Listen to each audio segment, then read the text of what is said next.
Richard Shippey, the man himself, the chief business officer at BNGO, just liked my tweet. I feel special, and this is basically, and although this is like funny, but it's awesome because the tweet here was about the China Saphyr adoption, and this is literally the chief business officer, a C-suite member of BNGO, baby. And he's validating that these links and this news is legit, man. And what is this news, Brandon? What does this mean? I haven't been watching your channel because I'm a loser. You should have been, but to sum it up for you, we got a strategic partnership with the freaking Wickhams Bio, man. Simple as it gets. Now, these guys work with over 200 hospitals, nationwide. They're going to be doing presentations in the future. I've already covered that. Please go watch the video about the new Saphyr sales if you want the freaking full cover of this freaking awesome article. But what I will say right now is that this legitimizes that essentially for sure. Okay, why else would he like that if this was just false information? I mean, I guess there's a chance. I guess he could be trolling us, but I mean, I don't think that's likely. So that's news. Another piece of news that we got, and we're going to recap a lot of the main news events that happened this week. And this job listing right here, marketing manager. Okay, so if we go down here, what is one of the primary responsibilities? Now, I don't know about you guys, but you don't hire somebody or put a listing here that has a responsibility for product launches. You don't do that unless you want to launch some products and do some product launches. Now, what products do we know about? What could they be doing? Brandon, what if it's just what if it's just a freaking candy bar that they're launching? What about if it's some small product, right? Well, this is a genetic company, and the only product that I see them launching is the damn Nanonozzle, right? I mean, even if they were going to do the Saphyr 2.0 like sooner than expected, I don't know if they would consider that a product launch just because that's just like, I mean, I guess it would technically be, but it's just a product that we previously had that's going to be relaunching with a couple new things. It's basically the same thing. When this says product launches, and I'm thinking, this makes me think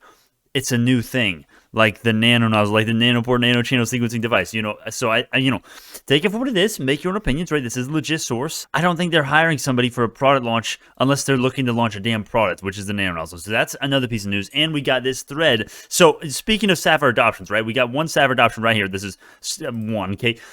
Okay, all we know is it's a strategic partnership, which is, in my opinion, as I said, is likely more than one. It's probably like a lot. Okay, I don't think it's 20. I don't think it's 29. It's not 29. We know that for sure. We don't know that for sure. I guess it technically could be, but it's likely 1 to 5 right now, and in my opinion, it's probably going to be more down the line because it's a partnership. It's not a sale.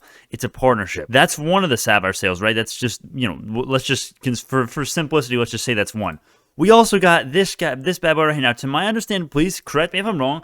I've been asking this all week. No one has corrected me, but the UZ Leuven Hospital, these guys did not have a Saphyr before this. I've done a couple searches, and I've asked around, and no one has told me and proved this wrong. To my understanding, this is a new Saphyr adoption and likely to happen in Q2 because this was posted on June 29th, and they didn't have a Saphyr before this. This is the first time we're hearing about these guys actually using a Saphyr. Their assay is now implemented for clinical testing at this hospital. How did this doctor at this place conclude with 100% precision, whatever, optical genome mapping? How did he do that without a Saphyr? Okay, of course, it could have been a rental agreement, whatever. I'll still take the consumable revenue, okay? They had to use a lot of consumables, a lot of samples, a lot of volume for this, man. Simple as it gets. Also, it's clinical testing at a hospital. You love to see it, baby. You love to see it. Also, we got this. This is July 13th. This is the CEO. This is news that we got a couple days ago, and all this stuff is news this week, by the way. July 13th, CEO is going to be talking July 13th. I think this is going to be new. I could be wrong. Make your own decision. I think this is going to be new. I think he's going to say, as in new, of course it's going to be new, but I think he's going to say something new. I think there's a good chance of that. I don't know for sure. I don't have inside information, but I think this guy, I think it's before earnings. They're doing this obviously not obviously. I would say they're doing it because of the stop price, but that's open to debate, I guess.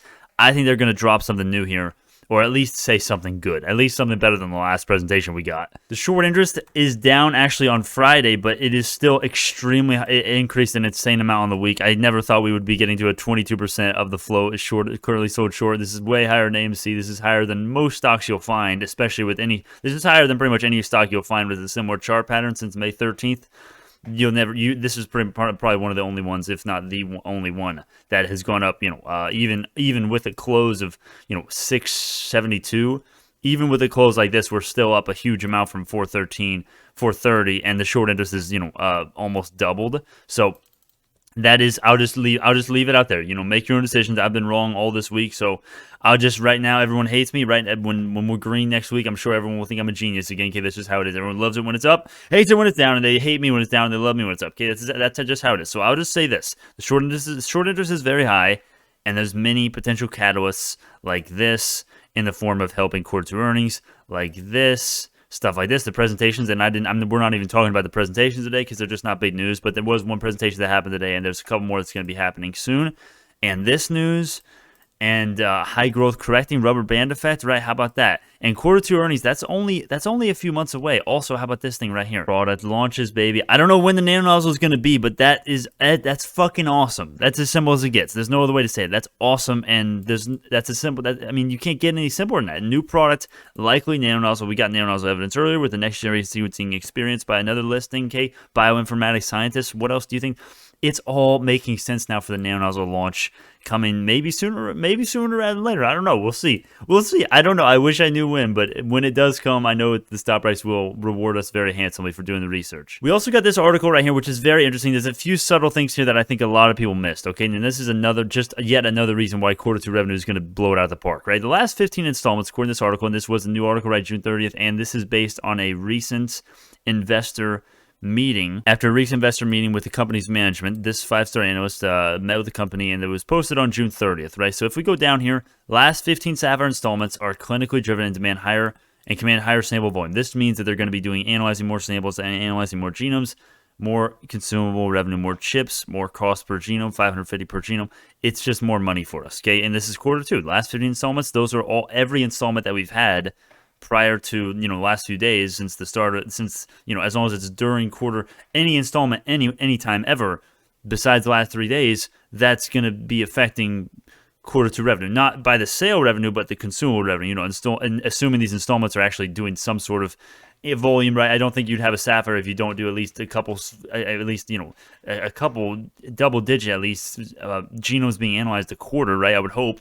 Otherwise, you're not really the Saphyr's not really there for a reason. But anyways, ape language is this, okay? These installments are going to make it. They're more money for us. So simple as it gets. Also, another simple thing is that the cheek swabs and the amniocytes, these samples are there. The company management talked about measures to validate these and implement these. Ape language, right? Mail in Kevin DeJeter's, or not Kevin, or and DeJeter says flexibility in sample collection may allow BNGO to expand Saphyr-based assay menu for clinical diagnostics. That's great. That's a catalyst. Okay, now is that like, okay, we're done with this? We've done it? No, they're working on it. But of course, I haven't seen anyone else talk about this, but the more samples that we get, that just makes it more easy for people to use the Saphyr. Just more ways that you can actually use the Saphyr and analyze genomes, different sample types.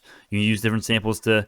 Right now, we're doing blood samples, tissue samples, and the cancer biopsy protocol thing. Right now, that's all we have. We could be doing these things in the future. That's going to only expand and make the Saphyr more attractive and easier to use. Plus, he maintained the buy on the company. Now, the bearish thing here, and I wouldn't consider this bearish. I guess technically this is more bearish than bullish. DeJeter's forecast is 3.3 and 15.6 million on the year, and this is after a recent investor meeting talking to management. And yet the Wall Street, the consensus is 3.5 and 16 million. So the worry here is that this guy knows about the company, or at least he's talked to the company management more than almost anyone else has, and his estimates are lower than Wall Street's. That is the worry. Now, Bionano did not comment on Q2 specifically, and it's not like these guys, Bionano, is telling DeJeter what's going on. They're talking to him. It's not like they're telling him what the numbers are going to be. Okay, no, not a chance. He's been wrong on his projections before. I'm 99% sure his projections for Q1 and Q4 were both off, especially Q1. I'm basically 100% sure he got that one way off. Okay, he was projecting under or a match of what the consensus was, and obviously it was a beat. So I'm not really worried about that, but I would say that is essentially the news that we have. I recommend you watch the video that talked about the Saphyr sale, because this is going to be big. And to give you an ape language on this is the thing that came out just 2 days ago, or just yesterday actually. This is the thing that's talking about this. This is going to be doing studies and telling everybody. Where is it here? Sorry. Right here. Okay, it says they're going to try to help clinicians update their knowledge and technology and help improve the level of clinical diagnosis and treatment, and ultimately benefit patients through the structural variation detection awareness. And why they just switched to Saphyr. Ape language, they're going to be going around telling their other, I don't know if this is going to be exactly, but telling a lot of these hospitals, the 200 hospitals that they do cooperate with nationwide, about why they just switched to Saphyr and why they might want to do the same. I love this. I think this is great news. Of course, no one else gives a rat's ass, but I think this is great news. Please, I have a whole video dedicated to this one. With that being said, thank you all so much. I'll show you the portfolio, and we'll get out of here. There'll be more updates this weekend, by the way, and I have some more conditions for you on the shaving one eyebrow. If BNGO, it's 12 by quarter two, by quarter in quarter by on by slash on slash in quarter two earnings. I have some more conditions on that. We'll talk about that in a live stream. Anyways, with that being said, that's irrelevant for most of you. Only the people who are OGs and watched the stream at the end yesterday know about what I'm talking about. This is not financial advice. Thank you so much. I will see you all in the next one.